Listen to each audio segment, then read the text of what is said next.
क्या बात, आइए उनको बड़ी सबसे बड़ी खुशी दिखती है।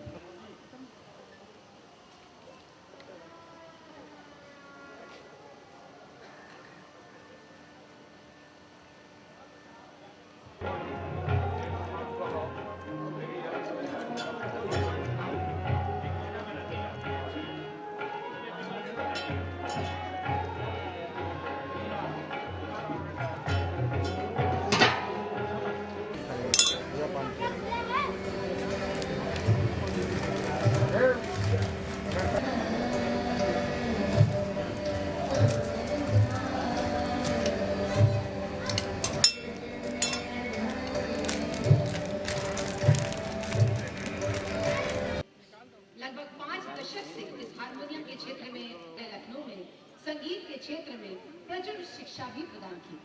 बनारस घराने के सुप्रसिद्ध सारंगी वादक थे। आप वर्तमान में काशी हिंदू विश्वविद्यालय संगीत एवं मंच कला संकाय में कार्यरत हैं। खूबसूरत व्यक्तित्व के धनी श्री शुभ महाराज हमारे गुरुओं ने रखा है और भरा पड़ा है कि ये कह देना उसमें हम रंग भर ही नहीं सकते।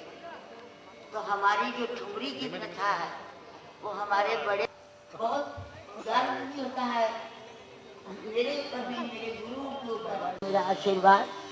और मैं अपना कार्यक्रम शुरू कर दूं क्योंकि बोलेंगे उतना ही कम गाना पड़ेगा, फिर ज्यादा गाना चाहते हैं। चलो